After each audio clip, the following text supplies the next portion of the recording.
नमस्कार मित्रांनो, तुम्हा सर्वांचं माझ्या यूट्यूब चॅनलवर पुन्हा एकदा खूप खूप आणि मनापासून स्वागत आहे। आजच्या व्हिडिओमध्ये आपण बघूया EPS 95 उच्च पेन्शनधारकांना मोठा दिलासा, EPFO ची रिकव्हरी नोटीस रद्द, उच्च पेन्शन पुन्हा सुरू करण्याचे न्यायालयाचे आदेश। व्हिडिओला सुरुवात करण्याअगोदर तुम्हाला एक विनंती, चॅनलवर पहिल्यांदाच भेट देत असाल तर चॅनलला सबस्क्राइब करा। चला तर मग सुरू करूया आजच्या व्हिडिओला। EPS 95 अंतर्गत उच्च पेन्शन मिळणाऱ्या निवृत्त कर्मचाऱ्यांसाठी मोठा दिलासा देणारा निर्णय कर्नाटक उच्च न्यायालयाने दिला आहे। 21 जुलै 2024 रोजी दिलेल्या महत्त्वपूर्ण निकालात न्यायालयाने EPFO कडून उच्च पेन्शन नाकारण्यासंदर्भातील सर्व आदेश तसेच आधी दिलेल्या उच्च पेन्शनची वसुली करण्यासाठी जारी केलेल्या नोटिसा रद्द ठरवल्या आहेत। न्यायालयाने EPFO ला संबंधित याचिकाकर्त्यांची उच्च पेन्शन तात्काळ पूर्ववत करण्याचे निर्देश दिले आहेत। तसेच प्रत्यक्ष वेतनावर भरलेल्या EPF योगदानाच्या आधारेच पुढे नियमित उच्च पेन्शन देण्याचे आदेशही दिले आहेत। न्यायालयाने काय म्हटले?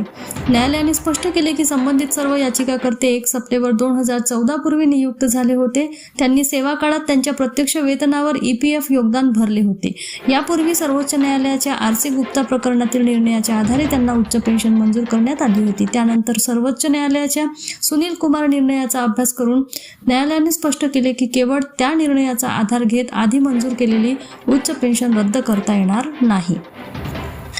EPFO ला न्यायालयाचे स्पष्ट निर्देश। न्यायालयाने EPFO ला पुढील महत्त्वाचे आदेश दिले आहेत। उच्च पेन्शन नाकारण्याचे सर्व आदेश रद्द, उच्च पेन्शनची वसुली करण्यासाठी जारी केलेल्या सर्व नोटिसा रद्द, याचिकाकर्त्यांची उच्च पेन्शन तात्काळ पूर्ववत करावी, प्रत्यक्ष वेतनावर भरलेल्या योगदानाच्या आधारे नियमित पेन्शन सुरू ठेवावी, थकीत पेन्शनची रक्कम 3 महिन्याच्या आत अदा करावी, 3 महिन्यानंतर विलंब झाल्यास 6% वार्षिक व्याजासह रक्कम द्यावी।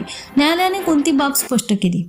न्यायालयाने स्पष्ट शब्दात म्हटले आहे की एखाद्या निवृत्त कर्मचाऱ्यांची उच्च पेन्शन बंद करायची असल्यास किंवा त्याच्याकडून रक्कम वसूल करायची असल्यास EPFO ने प्रत्येक प्रकरणात ठोस आणि कायदेशीर कारण सिद्ध करणे आवश्यक आहे। केवळ सर्वसाधारण नोटीस काढून पेन्शन कमी करणे किंवा वसुली करणे कायदेशीर ठरत नाही।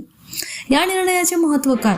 हा निर्णय विशेषतः 1 सप्टेंबर 2014 पूर्वी निवृत्त झालेल्या EPS 95 पेन्शनधारकांसाठी अत्यंत महत्त्वाचा मानला जात आहे। ज्यांना यापूर्वी उच्च पेन्शन मंजूर झाली होती आणि नंतर ती कमी करण्याचा किंवा वसुलीचा प्रयत्न करण्यात आला होता, अशा पेन्शनधारकांना या निर्णयामुळे मोठा दिलासा मिळू शकतो। तथापि हा निर्णय संबंधित प्रकरणातील याचिकाकर्त्यांसाठी लागू असून देशभरातील सर्व प्रकरणावर त्याचा परिणाम होईल की नाही हे पुढील न्यायालयीन किंवा प्रशासकीय प्रक्रियेवर अवलंबून राहणार आहे। पुन्हा भेटू एका नवीन अपडेटसह। धन्यवाद।